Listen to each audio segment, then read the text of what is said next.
हो okay guys, welcome back to the concept clarity. आज हम अपनी +1 फिज़िक्स का थर्ड लेक्चर शुरू करने जा रहे हैं। लास्ट 2 लेक्चर्स में हमने फ़िज़िक्स के बारे में, साइंस के बारे में थोड़ा सा पढ़ा। उसके बाद हमने कुछ मैथमेटिकल टूल्स, ऑपरेशन और कुछ मैथमेटिकल कंसेप्ट जैसे कि ट्रिग्नोमेट्री है, डिफरेंशिएशन है, इंटेग्रेशन है, क्वाड्रेटिक और बाइनोमियल एक्सपेंशन, ये चीज़ें हमने करी हैं। तो फाइनली अब हम अपने सिलेबस के अनुसार जो है वो फ़िज़िक्स शुरू करने जा रहे हैं। तो आज की वीडियो में हम लोग 2 टॉपिक कवर करेंगे। फर्स्ट वन जो है वो है फंडामेंटल फोर्सेस, ठीक है। सेकंड जो है वो है फंडामेंटल लॉज ऑफ कंजर्वेशन। ये 2 चीज़ें हम आज के टॉपिक में पढ़ेंगे। तो let's start with fundamental forces. Fundamental forces in nature, जो भी नेचर है उसमें कौन सी फंडामेंटल फोर्सेस हैं। जैसे कि हम लोग जानते हैं कि जैसे हमने पहले वीडियो में डिस्कस करा था, मैंने ये बताया था कि जब न्यूटन बैठे थे पेड़ के नीचे तो उन्होंने देखा कि एक सेब जो है वो टूटा पेड़ से, तो वो नीचे की तरफ गिर गया। और जैसे हम किसी चीज़ को ऊपर की तरफ थ्रो करेंगे तो वो वापस, हम अर्थ पे हैं तो वो वापस अर्थ पे आएगी। जैसे हम किसी चीज़ को हाइट से नीचे फेंक दें, ऐसे पत्थर छोड़ दें या कुछ चीज़ छोड़ दें, तो वह कहाँ पे आएगी? नीचे। तो नीचे आ रही है, इसका मतलब कोई ना कोई फोर्स है जो उसको अट्रैक्ट कर रही है। सिमिलरली जब हमने पढ़ा हुआ है कि similar charges repel each other and opposite charges attract each other, तो उसमें भी कोई ना कोई फोर्स है जो लग रही है। तो ये सारे नेचुरल फिनोमिनन्स हैं, इसमें जो होने वाली फोर्सेस हैं उनको हम बोलेंगे फंडामेंटल फोर्सेस इन नेचर। तो बेसिकली हमारे पास 4 तरह की फंडामेंटल फोर्सेस हैं। First one is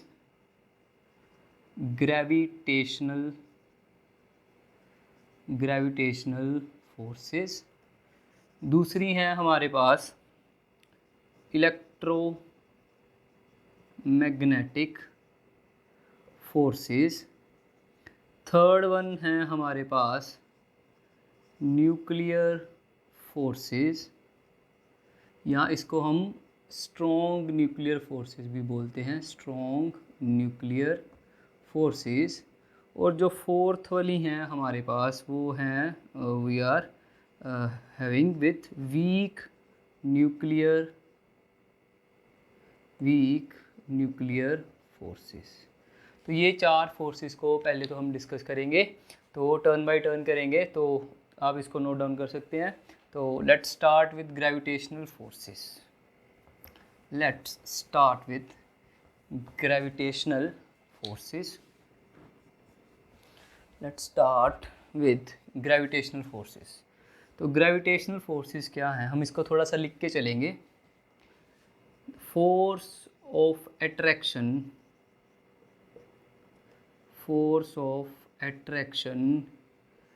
between two massive bodies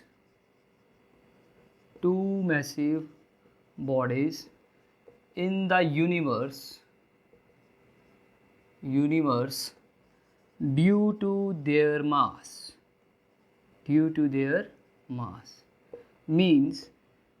means ये एक तो है, इसमें 3 चीज़ें ध्यान देने वाली हैं। एक तो ये force of attraction between 2 massive bodies in the universe and इनके लिए रिस्पॉन्सिबल कौन है? उनका मास। तो इसके कहने का मतलब है कि कोई भी ऐसी 2 बॉडीज़ पूरे यूनिवर्स में जिनके पास मास है, वो एक दूसरे को अट्रैक्ट करती हैं उस मास के कारण। तो वो कौन सी फोर्स से अट्रैक्ट करती हैं? वो है फोर्स ऑफ ग्रेविटेशन। तो इसको हम बोलते हैं ग्रेविटेशनल फोर्सेस। इसके ऊपर एक अलग से ही चैप्टर है आपकी फ़िज़िक्स में, या आपने इसको छोटी क्लासेस में भी पढ़ा होगा, लोअर क्लासेस में। तो इसका एक्सप्रेशन जो हमारे पास होता है Gm1m2/r²। ये जो G है, ये इसको हम बोलते हैं universal gravitational constant. This is what we called universal gravitational constant. m1 and m2 are masses of 2 bodies, ठीक है। r R is the distance या separation between two massive bodies.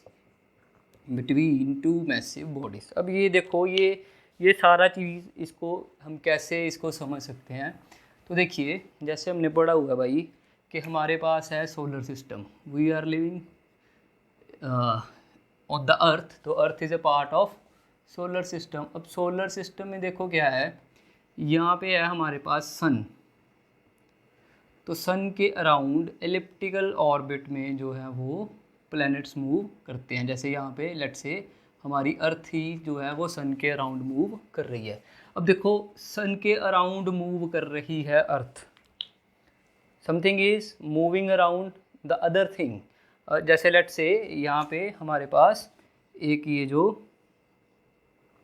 Planck है, ये जो प्लैंक को हमने लेट्स से इधर ground में गाड़ा हुआ है।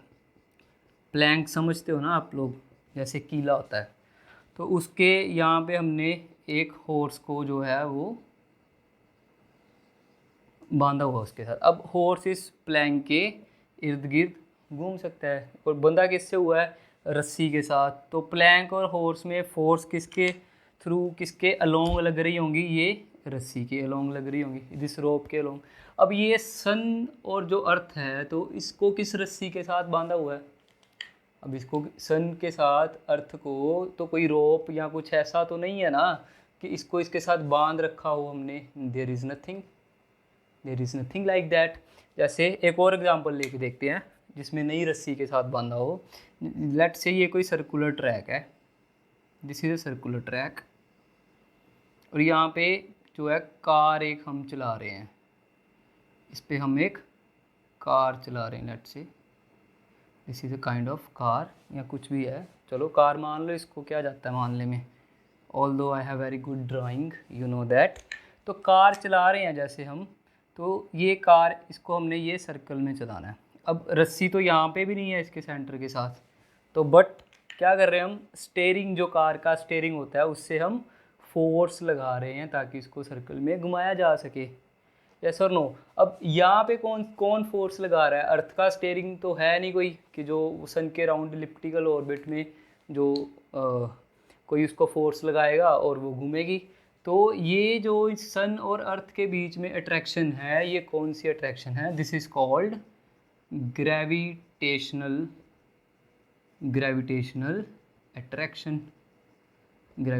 अट्रैक्शन। सिमिलरली अर्थ के अराउंड यहाँ कहीं पे मून भी है, तो मून और अर्थ, इनके बीच में जो अट्रैक्शन है वो भी कौन सी अट्रैक्शन है, ग्रेविटेशनल अट्रैक्शन। यस।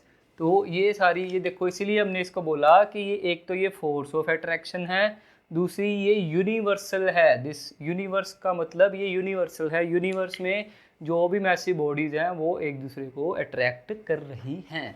तो आई थिंक ये क्लियर हो गया होगा। इसको रब करते हैं यहाँ से थोड़ा सा।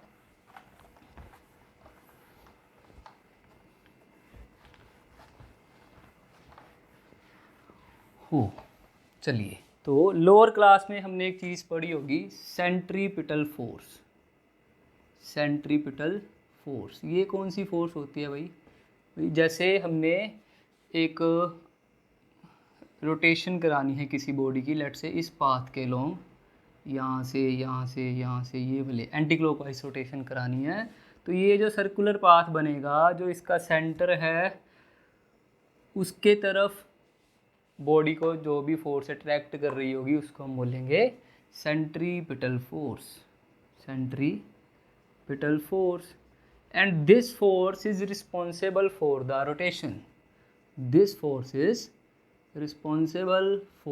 रोटेशन। ये सेंट्रीपिटल फोर्स ही उसकी रोटेशन के लिए रिस्पॉन्सिबल है। ऐसे आप वो लेट से वो धागे के साथ पत्थर बांध के ऐसे घुमाते हैं या रस्सी को ऐसे घुमाते हैं, तो वो जो आपके ये जो हाथ पे जहाँ पे आपने पकड़ा हुआ उस पॉइंट से लेकर वो पत्थर तक, वो पत्थर से इस पॉइंट की तरफ जो फोर्स लग रही है वो कौन सी फोर्स है, centripetal force. This is responsible for attraction. तो वो जो सोलर सिस्टम है जिसमें सन के अराउंड सारे प्लैनेट घूम रहे हैं, वहाँ पे सेंट्रीपिटल फोर्स का काम कौन कर रहा है? हमारी ग्रेविटेशनल फोर्स। ठीक है, और भी बड़ी सारी एग्जांपल हो सकती हैं ग्रेविटेशनल फोर्स की, जैसे मून रोटेट कर रहा है अर्थ के अराउंड, जैसे हम अट्रैक्ट हैं टूवर्ड्स द अर्थ, तो वो किसके कारण है? Gravitational force. जैसे कोई चीज़ मैं यहाँ से ड्रॉप करूँगा तो वो नीचे की तरफ गिरती है, this is due to gravitational force. अब ग्रेविटेशनल फोर्स की कुछ प्रॉपर्टीज़ को हम डिस्कस करते हैं। तो gravitational force is directly proportional to the mass of bodies. देखिए मास यहाँ पे न्यूमरेटर में चल रहा है ना, ठीक है जी। इसका मतलब more the mass more will be gravitational forces between bodies and vice versa. Vice versa का मतलब इसका रेसिप्रोकल भी ट्रू है। अगर ट्रू है, मास ज़्यादा है तो ग्रेविटेशनल फोर्स ज़्यादा है, मास कम होता जाएगा तो ग्रेविटेशनल फोर्स कम होती जाएगी। अब in case of electrons, in case of electrons जैसे हम देखें तो मास ऑफ इलेक्ट्रॉन कितना होता है? Mass of electron is equals to 9.1 10⁻31 kg and 10⁻31 का मतलब 9.1 को डिवाइड कर दो 10⁻31 kg, तो ये आएगा 0.0000। ठीक है, 31 टाइम्स 0 के बाद ये यहाँ पे 9 इतने kg आएगा। तो this mass is quite less, this mass is quite less. तो ये मास क्या है हमारे पास? निग्लिजिबल, ना के बराबर है या नहीं, कोई फ़र्क उससे नहीं पड़ता। So gravitational force is not applicable for electron system. Electrons वाले सिस्टम के लिए ग्रेविटेशनल फोर्स जो है वो एप्लीकेबल नहीं है, इसको हम यहाँ से नोट कर सकते हैं। ठीक है जी, तो आई थिंक आई शुड रब फ्रॉम दिस साइड। तो फर्स्ट ये चीज़ आ गई हमारे पास। दूसरी प्रॉपर्टी क्या है? देखिए F is inversely proportional to R square. ठीक है, R क्या था? सेपरेशन बिटवीन मैसिव ऑब्जेक्ट्स जिनके बीच में ग्रेविटेशनल फोर्स लग रही है। अब जितना R ज़्यादा होता जाएगा F ग्रेविटेशनल फोर्स उतनी कम होती जाएगी। ठीक है, secondly F inversely proportional to R square, तो इसका मतलब है ग्रेविटेशनल फोर्स obeys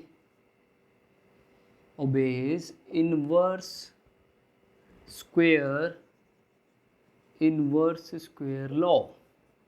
थर्ड हमने बोला था कि पूरे यूनिवर्स में, हमने भी यहाँ पे डेफिनेशन में लिखा हुआ था यूनिवर्स, तो इसका मतलब हो गया gravitational force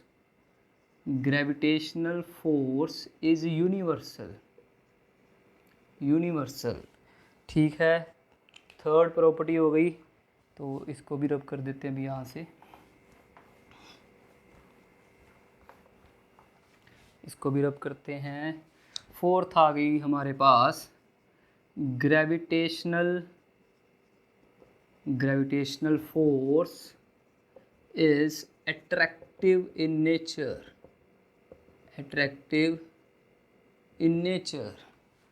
next, gravitational force is central force. इसका मतलब it acts along the line joining the center of two massive bodies। ये मैं मैसिव बार बार इसलिए लिख रहा हूँ ताकि आपको ये याद रहे कि ये मास के डायरेक्टली प्रोपोर्शनल है, मास पे डिपेंड कर रही है। अब देखो, it acts along the line joining the centre of two massive bodies. It means कि जिन दो बॉडीज़ के बीच में ग्रेविटेशनल फोर्स लग रही है, जैसे यहाँ पे लेट से सन को हम लें, यहाँ पे अर्थ को लें,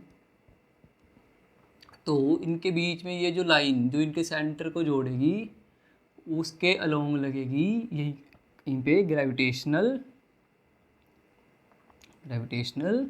फोर्सेस। सन भी अट्रैक्ट करेगा अर्थ को अपनी तरफ, अर्थ भी अट्रैक्ट करेगी सन को अपनी तरफ। सिमिलरली अगर moon is revolving around the earth, तो अर्थ अट्रैक्ट कर रही है मून को, तो मून भी अट्रैक्ट कर रहा है अर्थ को। ठीक है, इसीलिए मून अर्थ पे नहीं गिर रहा। नहीं तो अगर मून नहीं अट्रैक्ट करेगा अर्थ को, तो सिर्फ अर्थ ही अट्रैक्ट करेगी मून को, तो मून तो अर्थ पे आगे गिर जाएगा। ठीक है, तो ये हो गया मास वाला हो गया हमारे पास inverse square law. Yes, gravitational force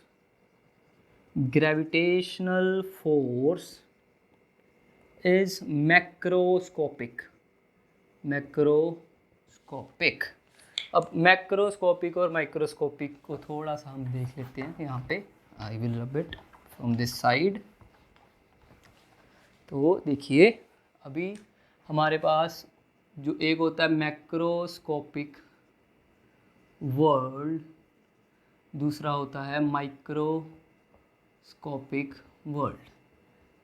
macroscopic world वो वाला वर्ल्ड है जिसको हम देख पा रहे हैं, जैसे हम अपने सराउंडिंग्स के साथ डील करते हैं, हम घर को देख पाते हैं, हम बोर्ड को देख पा रहे हैं, कोई कार है उसको देख पा रहे हैं, एक ह्यूमन बींग दूसरे ह्यूमन बींग्स को, या एनिमल्स को, या बर्ड्स को हम लोग देख पा रहे हैं। तो ये सारा किस में होता है? मैक्रोस्कोपिक वर्ल्ड में। माइक्रोस्कोपिक वर्ल्ड में क्या आएगा? सम वाइडिसिस, इसको हम ऐसे नहीं एक डाई से नहीं देख सकते।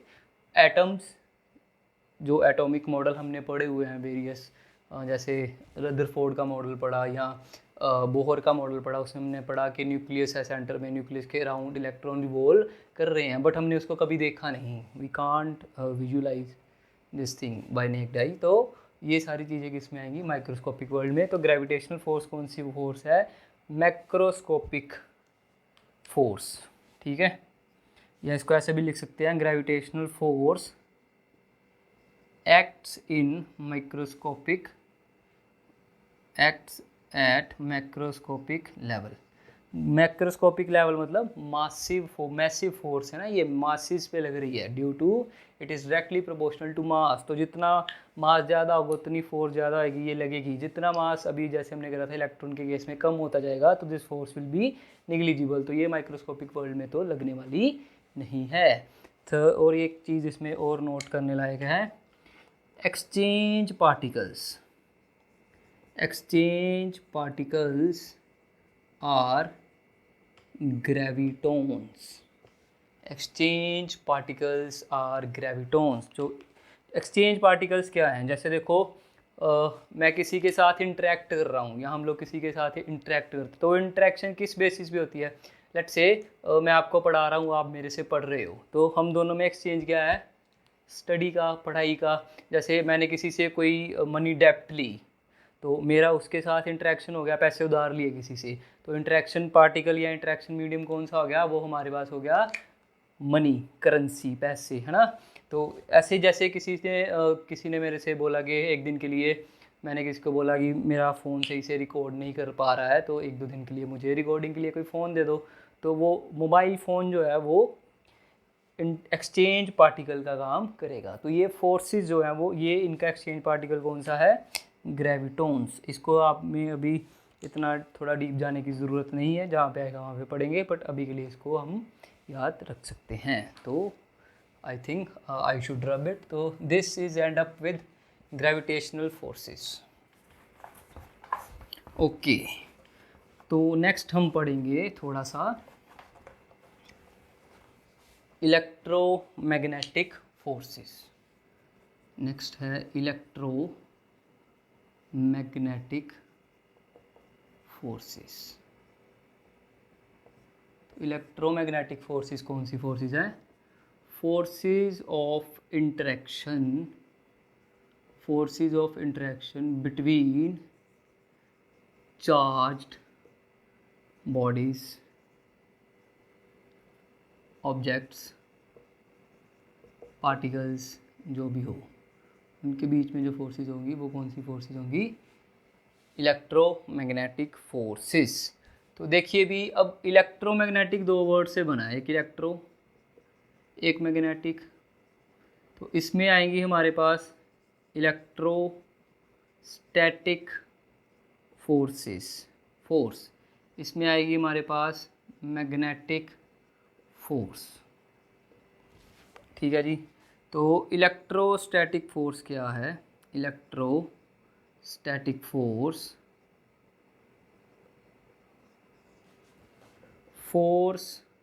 Between charge particles at rest. ठीक है जी।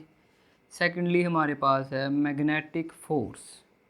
तो magnetic force is what? Force between two poles. I should write two poles of magnet. Magnet के दो पोल्स में होने वाली लगने वाली फोर्सेस को हम बोलते हैं मैग्नेटिक फोर्सेस। दो चार्जेस जो रेस्ट पे पड़े हैं उनके बीच इन बिटवीन लगने वाली जो फोर्सेस है उनको हम बोलते हैं इलेक्ट्रोस्टैटिक फोर्सेस। और ये दोनों कंबाइंड होकर किस में आती हैं? इलेक्ट्रोमैग्नेटिक फोर्सेस में। ये पहले अलग अलग फोर्सेस थी, बट एक साइंटिस्ट हुए हमारे पास मैक्सवेल, जेम्स क्लार्क मैक्सवेल, उन्होंने इन दोनों फोर्सेस को इकट्ठा करके नाम दिया इलेक्ट्रोमैग्नेटिक फोर्सेस। अब इनके बारे में थोड़ा सा हम देख लेते हैं। तो सबसे पहले तो electromagnetic forces can be attractive as well as repulsive। जैसे हमने लोअर क्लासेस में पढ़ा हुआ है कि मैग्नेट है हमारे पास दो, let's say this is one magnet, इसका नॉर्थ पोल है, ये इसका साउथ पोल है। इसके साथ में दूसरा मैग्नेट लेके आओ, इस द नॉर्थ पोल, इसका साउथ पोल। तो ये दोनों एक दूसरे को क्या करेंगे? अट्रैक्ट करेंगे। क्या होगा इस केस में? अट्रैक्शन। ठीक है। तो अगर ये नॉर्थ वाले के साथ हमने यहाँ पे नॉर्थ पोल ही रख दिया, यहाँ पे नॉर्थ पोल, यहाँ पे साउथ पोल, तो ये दोनों एक दूसरे को क्या करेंगे? ये इसको इधर की तरफ रिपेल करेगा, ये इसको इधर की तरफ रिपेल करेगा। तो इस केस में क्या होगी? रिपल्शन। सिमिलरली हमने चार्जेस के केस में पढ़ा हुआ है। तो इसको हम ऐसे लिख सकते हैं, टू इक्वल चार्जेस, इक्वल नहीं लिखना चाहिए, I should write like to like charges और poles of magnet repel each other, and two unlike charges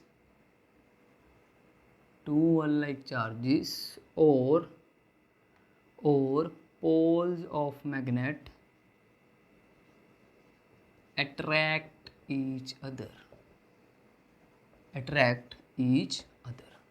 तो ये इसकी एक प्रॉपर्टी हो गई। सेकंड, ये जो इलेक्ट्रोस्टैटिक फोर्स है हमारे पास, ये ऐसे चलती है 1/4 pi epsilon not Q1 Q2 upon r²। और ये मैग्नेटिक फोर्स जो हमारे पास चलती है μ0/4 पाई, लेट्स से ये होती है हमारे पास, लेट्स से ये स्मॉल फोर्स की अगर बात कर ले, IDL sin theta upon r²। तो अभी के लिए ये μ0/4 पाई ये बाद में आने वाली चीज़ें हैं, मैं बताऊंगा फर्दर।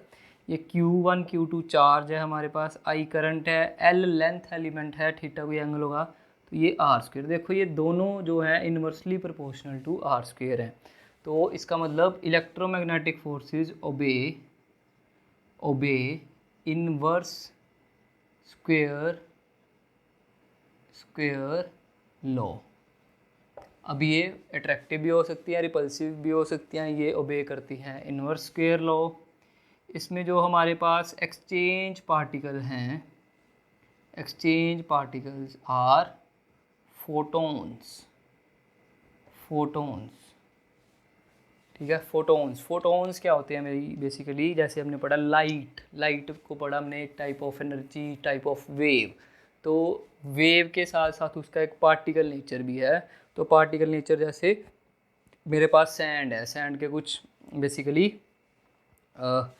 पार्टिकल नेचर, हाँ लेट्स से जैसे लाइट चलती है, एनर्जी चलती है, हम बोलते हैं इलेक्ट्रोमैग्नेटिक वेव, इस फॉर्म में ये कंटिन्यूअस है। कौन सा सिस्टम है? कंटिन्यूअस सिस्टम है।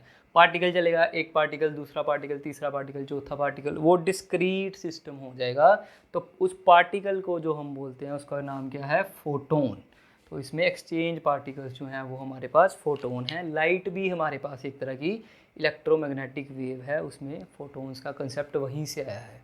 ठीक है, तो third, it is long range force. It is long range, gravitational वाली भी लॉन्ग रेंज फोर्स ही थी। Next, it is long range force है, हाँ, मैक्रो एक्ट्स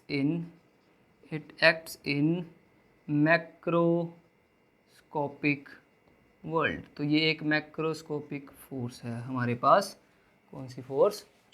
ये थोड़ा सा इसमें प्रॉब्लम आएगी हमें समझने में, क्योंकि जब हम इलेक्ट्रॉन्स की बात करेंगे तो वो तो थोड़ा सा एटॉमिक लेवल पे है, माइक्रोस्कोपिक लेवल में है।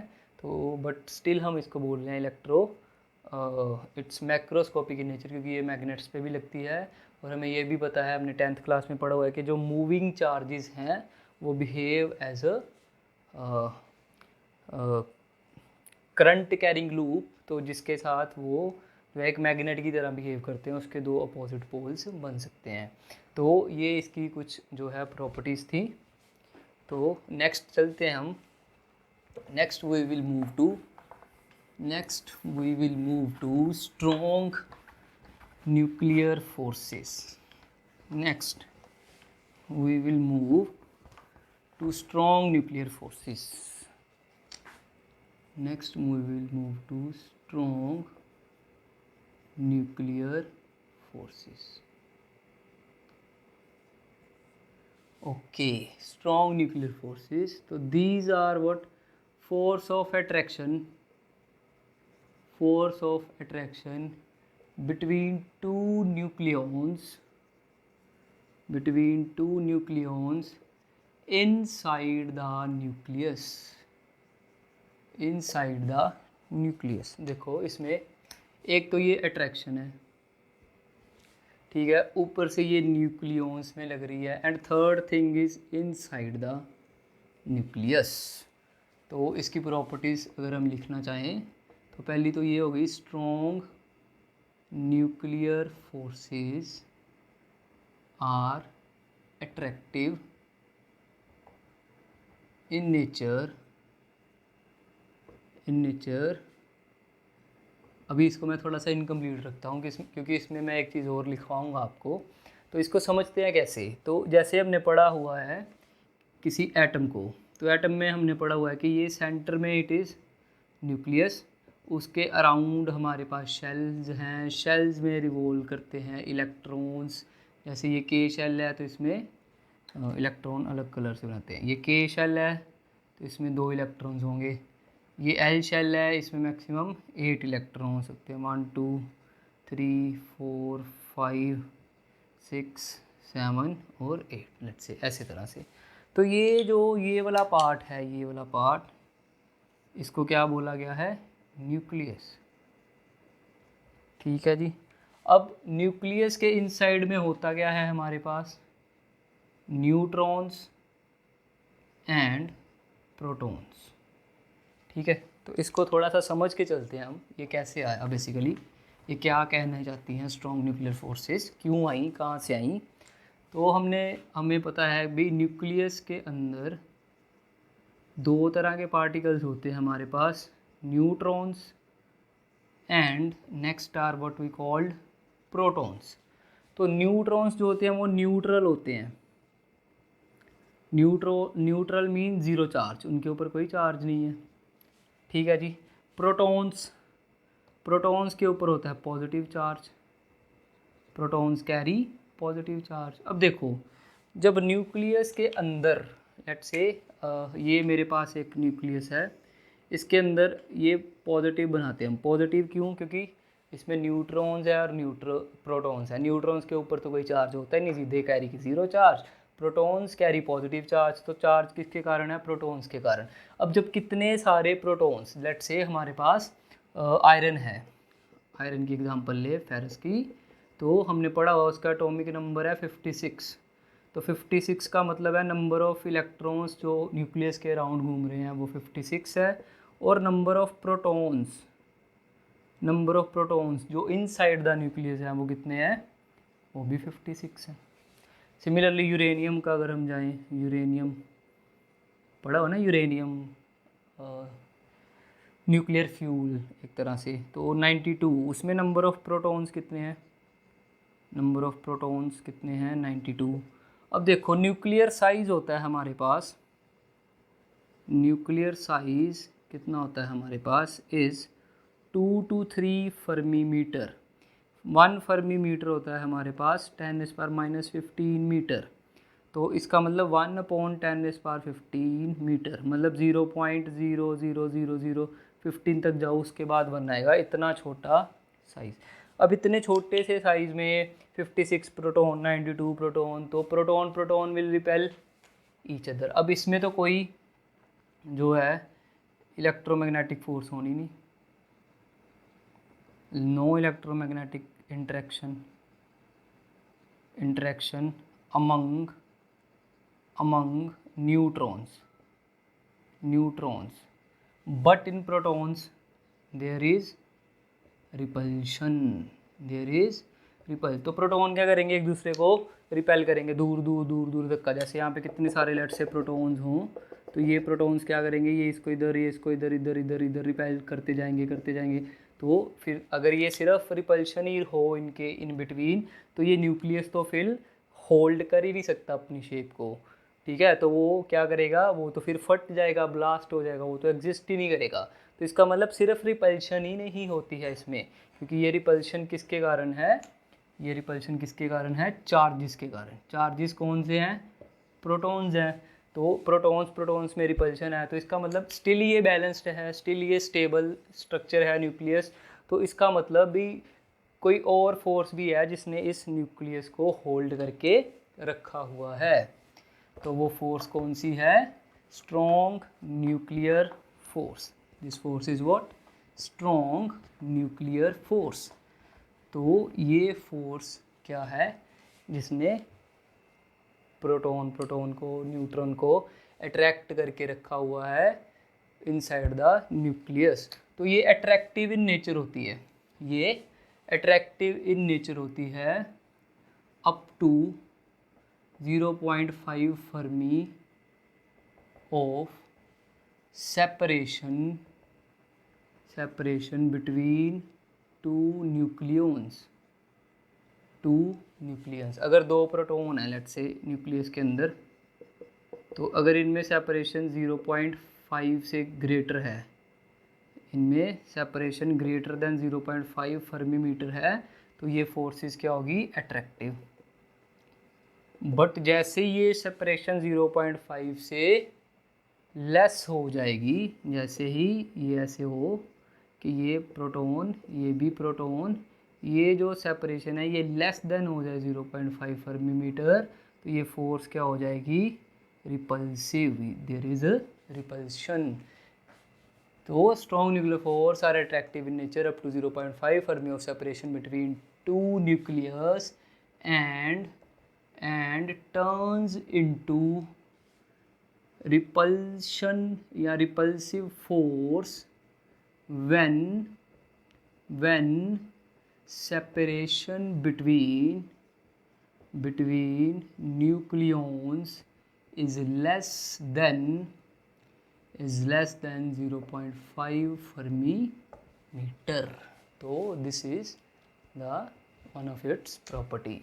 Next property, it is charge independent मतलब प्रोटॉन प्रोटॉन हो, न्यूट्रॉन न्यूट्रॉन हो, चाहे न्यूट्रॉन प्रोटॉन हो, इसमें जो न्यूक्लियर फोर्सेस क्या रहेंगी, अट्रैक्टिव, स्ट्रॉन्ग न्यूक्लियर फोर्सेस। कब तक, 0.5 फर्मी तक। उसके बाद ये क्या हो जाएंगी, रिपल्सिव।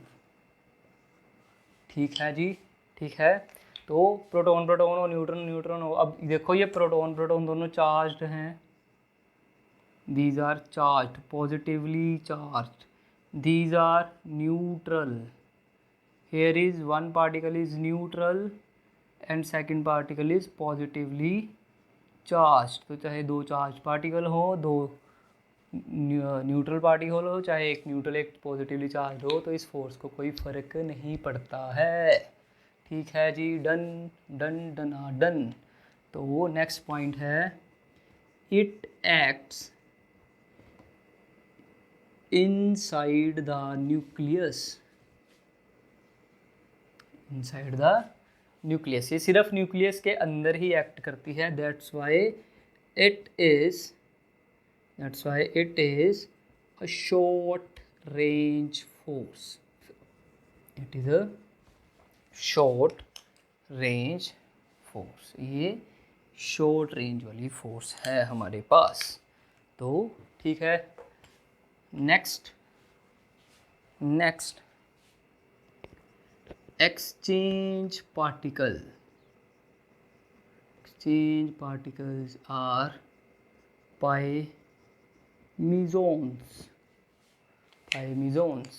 जो एक ये भी एक तरह के पार्टिकल्स हैं जो इसमें एक्सचेंज पार्टिकल का काम करते हैं। अब देखो यहाँ पे हमने करा था कि ये भी न्यूक्लियस के अंदर ही है, न्यूक्लियस के बाहर तो ये एक्ट नहीं करती।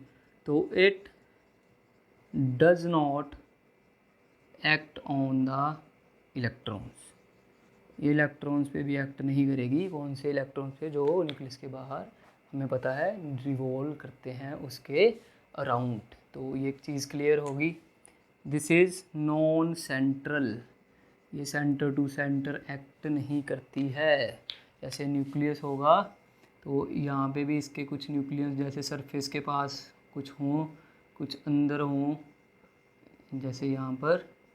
तो ये जो अंदर वाले पार्टिकल हैं इन पे न्यूक्लियर फोर्स, और ये जो सरफेस और अंदर वाले पार्टिकल्स हैं ये वाले, इन पे न्यूक्लियर फोर्स, जैसे ये वाले, इनमें अट्रैक्शन और इनमें attraction it will be different. तो it is non central force. Next, it does not obey inverse square law, inverse square law. अब देखो भी प्रोटॉन में रिपल्शन बड़ी ज़्यादा होगी, तो वो एक दूसरे को पुश करेंगे, न्यूक्लियस जो है वो उसको डीस्टेबलाइज करेंगे। बट उसको स्टेबलाइज करके कौन रखता है, strong nuclear force. It means इसने उस रिपल्शन को क्या करा हुआ है, ओवरकम। ये उस रिपल्शन से भी ज़्यादा स्ट्रॉन्ग फोर्स है। तो it is the strongest force in nature. सबसे स्ट्रॉन्गेस्ट फोर्स कौन सी है, strong nuclear force. So this was something about nuclear force. तो लेट्स मूव फर्दर। तो I think you can note it down. तो हम रब कर देते हैं इसको।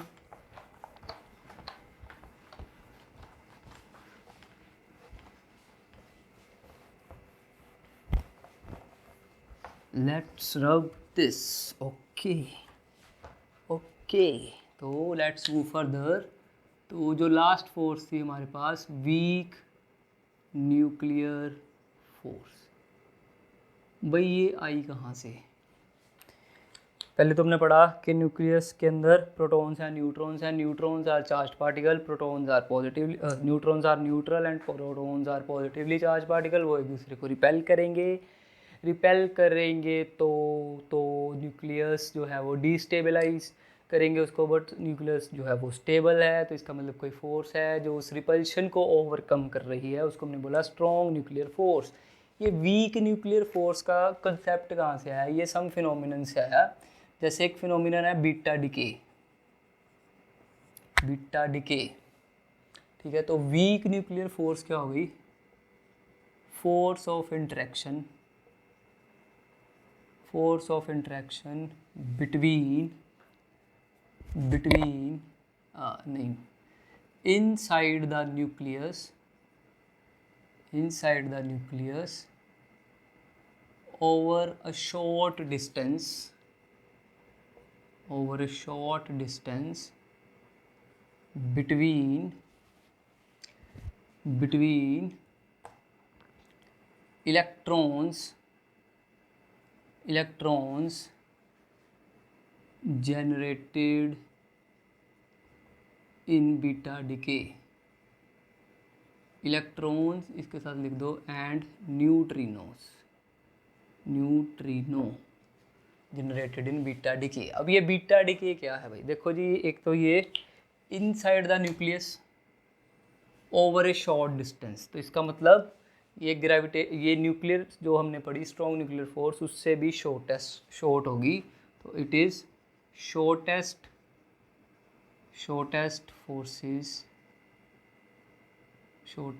फोर्सेस इन नेचर, ठीक है जी। दूसरा ये किस में लग रही है, electrons and neutrons generated in the beta decay. अब ये किसके अंदर हो रहा है, न्यूक्लियस के अंदर, तो इसका मतलब न्यूक्लियस के अंदर इलेक्ट्रॉन्स जनरेट हो रहे हैं। वो कहाँ से हो रहे हैं भाई, देखो हमने पढ़ा है कि भाई ये इलेक्ट्रॉन है, ये इसके अराउंड शेल्स है और इन शेल में रिवॉल्व करते हैं यहाँ पे हमारे पास इलेक्ट्रॉन्स। अब इसके अंदर क्या है, ये है न्यूक्लियस में हमारे पास होते हैं प्रोटॉन्स एंड न्यूट्रॉन्स। अब इसमें इलेक्ट्रॉन कहाँ से आ गए, यही पढ़ा ना। तो जब एक न्यूट्रॉन जो है वो कन्वर्ट करता है प्रोटॉन में, एक न्यूट्रॉन, कौन सा न्यूट्रॉन, आइसोलेटेड न्यूट्रॉन, ये कन्वर्ट करेगा प्रोटॉन पे। अब इसके चार्ज कितना, 0, इस पे चार्ज कितना, पॉजिटिव। तो चार्ज को बैलेंस रखने के लिए यहाँ पे एक साथ में एमिट होगा इलेक्ट्रॉन। अब ये जब ये यहाँ तक हम करेंगे, पहले इसको समझते हैं। तो देखो जैसे हमने आगे करना है law of conservation of charge, तो उसके हिसाब से भी चार्ज दोनों तरफ कंजर्व रहना चाहिए रिएक्शन के। इधर चार्ज कितना, 0, कितना charge, 0 charge left hand side में। तो राइट हैंड साइड में 1 unit positive charge, 1 unit negative charge, तो नेट चार्ज कितना हो गया, नेट चार्ज इज 0। तो चार्ज तो दोनों तरफ बैलेंस हो गया। बट स्टिल जब बीटा डिके को ऑब्जर्व किया गया तो जितनी एनर्जी थी बेसिकली बिफोर रिएक्शन और आफ्टर रिएक्शन और मोमेंटम, वो कंजर्व नहीं हो पा रहे थे। मोमेंटम और एनर्जी को कंजर्व करने के लिए एक और पार्टिकल डालना पड़ा जो इलेक्ट्रॉन के साथ मिट हुआ। इसको हमने बोला एंटी न्यूट्रिनो ये this is some anti particle of neutrino, this is some anti particle of neutrino. तो ये पूरा बीटा डिके है, ये this is the whole beta decay. Similarly इसको हमने, ये जो इलेक्ट्रॉन निकला ना यहाँ से, ये वाला जो इलेक्ट्रॉन निकला, इसको हमने बोला बीटा पार्टिकल। हमने पढ़ी हुई है ना अल्फा रे, बीटा रे, गामा रे, तो ये बीटा रे का एक सोर्स है, ठीक हो गया। सिमिलरली अगर प्रोटॉन कन्वर्ट हो जाए किसी न्यूट्रॉन में, तो ये हमें एक चार्ज को बैलेंस करना ना, इधर पॉजिटिव तो इधर भी पॉजिटिव, साथ में न्यूट्रिनो। ये क्या है, neutrino, this is what, positron. Positron क्या है, एंटी पार्टिकल ऑफ इलेक्ट्रॉन, मतलब इसका मास इलेक्ट्रॉन के मास के इक्वली होगा, चार्ज का मैग्नीट्यूड भी इक्वली होगा, बट इसका चार्ज किस में होगा, प्लस में, क्योंकि इलेक्ट्रॉन का चार्ज होता है माइनस में। तो वीक इंटरेक्शन फोर्सेस, ये जो इलेक्ट्रॉन और ये जो न्यूट्रिनो है, या ये जो एंटी न्यूट्रिनो है, या ये जो पॉजिट्रॉन और न्यूट्रिनो है, इनके इन बिटवीन जो लगने वाली फोर्सेस होंगी वो कौन सी होंगी, वीक न्यूक्लियर फोर्सेस, फोर्सेस, इसमें एक्सचेंज पार्टिकल जो हमारे पास हैं, exchange particle are W and Z bosons, W and Z boson. इनके बारे में अभी हमने ज़्यादा कुछ पढ़ना नहीं है, ये न्यूक्लियर फिजिक्स जब पढ़ेंगे तो इसमें से कुछ चीज़ें आएंगी, तो वहाँ पे हम इसको डिस्कस करेंगे। तो this was something about nuclear forces. Okay, let's move further, let's move further.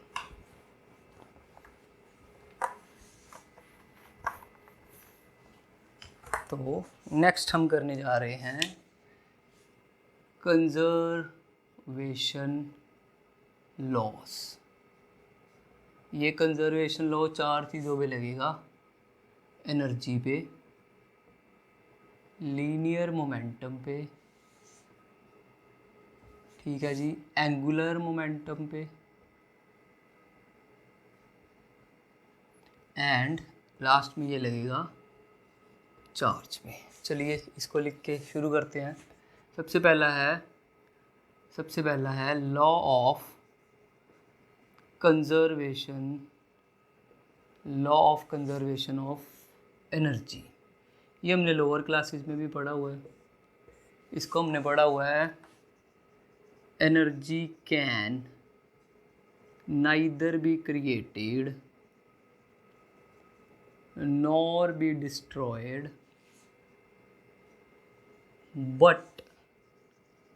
but it can transfer from one form to another। ना तो एनर्जी को क्रिएट कर सकते हैं, ना उसको डिस्ट्रॉय कर सकते हैं, बट ट्रांसफ़र कर सकते हैं one form to another. For example, जैसे हम बोले कि हमने बल्ब, इलेक्ट्रिक बल्ब जो है उसमें हम इलेक्ट्रिकल एनर्जी दे रहे हैं, तो वो क्या प्रोड्यूस कर रहा है, heat and light, heat and light. For example, जब हम साइकिलिंग करते हैं तो our body will feel warm, तो हम क्या कर रहे हैं, उसको एनर्जी दे रहे हैं, एनर्जी लगा रहे हैं साइकिल पे। तो वो कौन सी फॉर्म में कन्वर्ट हो रही है, एक तो हीट एनर्जी जो हमारी बॉडी वार्म है उसकी फॉर्म में, दूसरी जो है वो जो साइकिल को मूव करा रही है मैकेनिकल एनर्जी उसकी फॉर्म में। सिमिलरली इसकी बहुत बड़ी सारी एग्जांपल्स हो सकती हैं कन्वर्ट करने की। तो जैसे हमने पढ़ा हुआ है डैम, जहाँ पे इलेक्ट्रिसिटी को जनरेटर की हेल्प से प्रोड्यूस करते हैं, तो वहाँ पे पोटेंशियल एनर्जी जो वाटर की है उसको काइनेटिक एनर्जी में कन्वर्ट करते हैं। वो फर्दर उन टर्बाइंस को घुमाती है और कन्वर्ट करती है उसे इलेक्ट्रिकल एनर्जी की फॉर्म में। तो ये था law of conservation of energy. ये कहता है कि भाई ना तो एनर्जी कहीं से आप उसको पैदा कर सकते हो, प्रोड्यूस कर सकते हो, ना ही उसको आप कभी ख़त्म कर सकते हो। हाँ, एक फॉर्म से दूसरी फॉर्म में कन्वर्ट ज़रूर कर सकते हो। सेकंड है हमारे पास law of conservation of linear momentum, law of conservation of linear momentum. तो देखो इसमें कहता है, if no external force is applied, तो linear momentum of body applied, then linear momentum of body will remain conserved। मतलब अगर हम कोई एक्सटर्नल फोर्स अप्लाई नहीं करेंगे किसी बॉडी पे तो उसका लीनियर मोमेंटम क्या रहेगा, कंजर्व रहेगा। अब हमने मोमेंटम पढ़ा हुआ है छोटी क्लासेस में, मोमेंटम और एक्सटर्नल फोर्स, जो अप्लाइड एक्सटर्नल फोर्स है उसके बीच में रिलेशन होता है dp by dt। Here F is what, external applied force. Okay done. P is what, P को हम बोलते हैं लीनियर मोमेंटम, और P किसके इक्वल होता है, mv के। अब देखो हमने बोला नो एक्सटर्नल फोर्स अप्लाइड, तो इसका मतलब भाई F equal to 0, F equal to zero का मतलब D P by D T equal to zero. इसका मतलब differentiation of P equals to zero, differentiation of momentum equals to zero का मतलब है, मैंने पढ़ाया था अभी कोई, अब देखो किस डिफरेंशिएशन किसकी ज़ीरो होगी, हमने पढ़ा था ना, differentiation of a constant is zero, of a constant is zero. तो इसका मतलब ये p क्या हो गया हमारे पास यहाँ से कांस्टेंट, p क्या हो गया हमारे पास यहाँ से कांस्टेंट। तो p क्या रहेगा, ये p क्या है, product of mass and velocity, that will remain constant. अगर कोई एक्सटर्नल फोर्स अप्लाई हम नहीं कर रहे, तो इसको ऐसे भी बोल सकते हैं total momentum before reaction and after reaction will remain same. This is another definition of law of conservation of momentum. तो ये प्रोडक्ट सेम रहना चाहिए। फॉर एग्ज़ाम्पल मेरे पास एक ट्रक है, तो लेट्स से उसका जो वेट है हमारे पास वो 1000 kg है, उसका वेट 1000 kg है, उसका मास, और उसकी वेलोसिटी है 10 मीटर पर सेकंड। तो मोमेंटम कितना हो गया, मास इनटू वेलोसिटी, तो ये कितना हो गया 1000 इंटू 10 कितना हो गया 10,000 किलोग्राम मीटर, 10,000 किलोग्राम मीटर पर सेकंड, 10,000। और इस पे फोर्स जो हमने लगाई थी, लेट्स से वो भी लगाई थी 10 Newton, let's say the force was 10 Newton. अब सेकंड केस में क्या हो गया, ये फर्स्ट केस, सेकंड केस में जो उसका मास है ना, उसमें से कुछ अनलोड कर दिया हमने, तो उसका मास इक्वल टू रह गया 900 kg, फोर्स हम स्टिल लगा रहे हैं 10 न्यूटन, तो फोर्स तो उतनी ही लगा रहे हैं, मास कम हो गया। मास कम होने का मतलब क्या है कि भाई वेलोसिटी जो है वो कितनी होगी ये पता करो। देखो P equal to M V, force को चेंज नहीं कर रहे, दोनों तरफ में सेम है, तो मोमेंटम तो सेम रहना चाहिए दोनों केसेस में, क्योंकि कंजर्वेशन ऑफ मोमेंटम है। तो 10,000 इक्वल्स टू मास हो गया 900 इंटू वेलोसिटी, ये 20 के साथ, तो वेलोसिटी कितनी होगी 100/9 मीटर पर सेकंड। 100/9 कितना हो गया 11.1 मीटर पर सेकंड। अब देखो अगर मास हमारे पास डिक्रीज़ हो गया तो वेलोसिटी क्या हो गई हमारे पास इंक्रीज़। क्यों इंक्रीज़ हो गई, बिकॉज मास और वेलोसिटी का product should be constant before and after reaction. तो this is what we called law of conservation of momentum, linear momentum. Let's move further.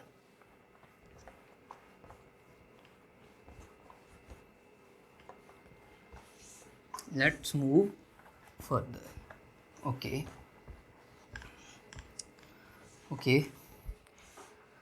जो थर्ड लॉ है हमारे पास वो है law of conservation of angular momentum,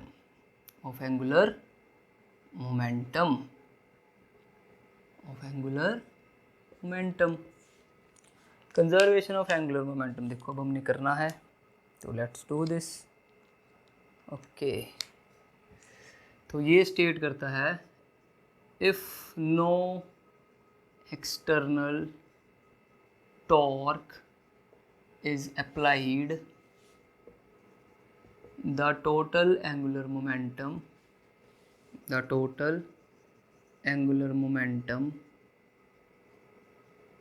of an isolated system will remain conserved। ठीक है जी भाई, देखो नो एक्सटर्नल टॉर्क। ये टॉर्क क्या होता है? Torque, torque is what? This is rotating effect of force. Torque is what? rotating effect of force. अब ये सर्कुलर मोशन के साथ, या ये किसके साथ डील करता है? Rotatory motion. Linear momentum deal करता था लीनियर मोशन के साथ। तो भाई अगर कोई एक्सटर्नल टॉर्क अप्लाई नहीं कर रहे तो total momentum of an isolated system will remain same. तो इसको हम रिप्रेजेंट, एंगुलर मोमेंटम जो होता है इसको हम रिप्रेजेंट करते हैं L के साथ। तो L equals to I omega, where I is what? Moment of inertia, and omega is what? Angular velocity। ये तो एक तरह से वेलोसिटी हो गई जब बॉडी सर्कल में रोटेट करती है। ये मूवमेंट ऑफ इनर्शिया क्या है? एनालोगस टू इनर्शियल मास। जैसे लीनियर मोशन में हमारे पास इनर्शियल मास होता है, एंगुलर मोशन में उसका एनालोगस कौन है? Moment of inertia. तो अब इनका प्रोडक्ट विल रिमेन सेम। जैसे हमने बात की थी सोलर सिस्टम में सन है, सन के अराउंड प्लैनेट रिवॉल्व करते हैं एलिप्टिकल पार्ट में। अब देखो जैसे जैसे planet, if planet is closer to sun तो आई विल डिक्रीज। तो ये जैसे जैसे ये प्लैनेट अगर यहाँ पे आएगा तो यहाँ पे आई डिक्रीज कर जाएगा, तो उसकी स्पीड विल इंक्रीज।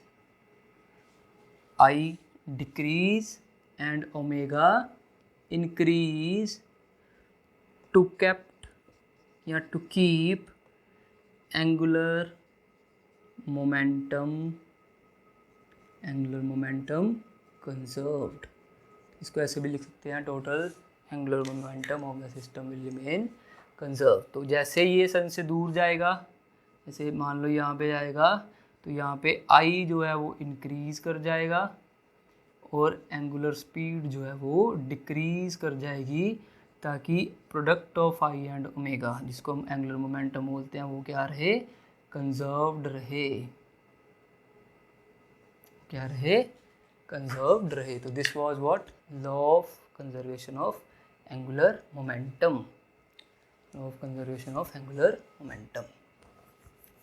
तो चलिए ये भी हो गया हमारे पास। तो जो लॉ ऑफ कंजर्वेशन हमने बात करनी है, उसमें हमने बात करनी है चार्ज की। Law of conservation of charge. इसको दो तीन तरीके से लिख सकते हैं। जैसे for an isolated system,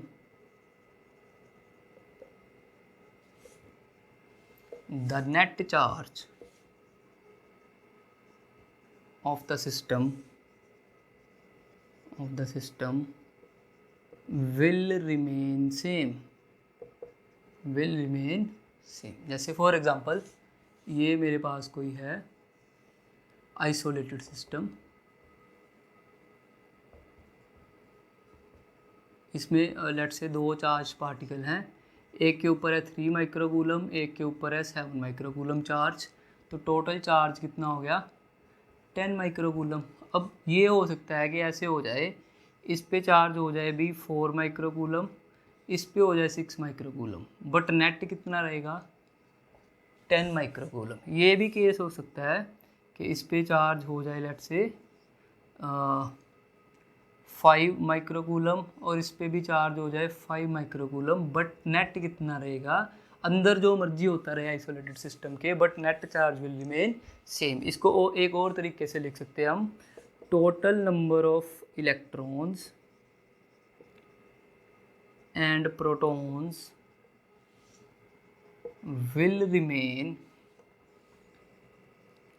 will remain same in the universe। पूरे यूनिवर्स में जितने नंबर ऑफ इलेक्ट्रॉन है या प्रोटॉन है वो सेम ही रहेंगे। सेम लिख सकते हैं या कंजर्व्ड भी लिख सकते हैं, ठीक है। उनका नंबर जो है वो सेम रहेगा। इसके एग्जांपल्स हैं, जैसे अभी हमने पढ़ा था बीटा डिके। बीटा डिके में क्या हुआ था, एक न्यूट्रॉन जिसके ऊपर कोई चार्ज नहीं था वो कन्वर्ट हो गया था एक प्रोटॉन जिसके ऊपर पॉजिटिव चार्ज था, इलेक्ट्रॉन जिसके ऊपर नेगेटिव, और एंटी न्यूट्रिनो इसके ऊपर भी कोई चार्ज नहीं था। तो यहाँ पे चार्ज कितना है, 0। यहाँ पे चार्ज, ये पूरे सिस्टम का चार्ज कितना है, 1 unit plus charge -1 unit negative charge, तो ये कितना आ गया टोटल चार्ज 0। तो ये चार्ज कितना रहा, 0। इसमें और भी एग्जांपल्स हो सकती हैं, पेयर प्रोडक्शन। पेयर प्रोडक्शन में क्या होता है, एक गामा रे फोटोन होता है हमारे पास, गामा रे फोटोन, वो डिसइंटीग्रेट होता है, मतलब टूटता है इन इलेक्ट्रॉन एंड पॉजिट्रॉन। ये क्या है हमारे पास, इलेक्ट्रॉन, ये क्या है, पॉजिट्रॉन। देखो इस पे गामा रे तो न्यूट्रल होती है, इस पे चार्ज कितना है, 0। इन दोनों पे मिला के चार्ज कितना है, what is the charge on both of them is 0। Okay, get that. तो this was about law of conservation of charge. तो इस तरह से हमारा ये फर्स्ट चैप्टर, फर्स्ट यूनिट का जो है कंप्लीट हो गया। नेक्स्ट वीडियो में we will discuss about some physical quantities, their units, their dimensions, और डिफरेंट यूनिट्स, जैसे एक यूनिट से दूसरे यूनिट्स में जाना है उसकी कन्वर्जन, तो क्वांटिटी से related some dimensional formula. I hope आपको ये समझ आएगा, ये वीडियो अच्छी लगेगी, और अगर ऐसा हो रहा है तो काइंडली लाइक करें, सब्सक्राइब करें और शेयर ज़रूर करें। In case if you are feeling some problem, then write it in comment section. I will try to resolve it as soon as possible. तो मिलते हैं नेक्स्ट वीडियो में। Thank you very much.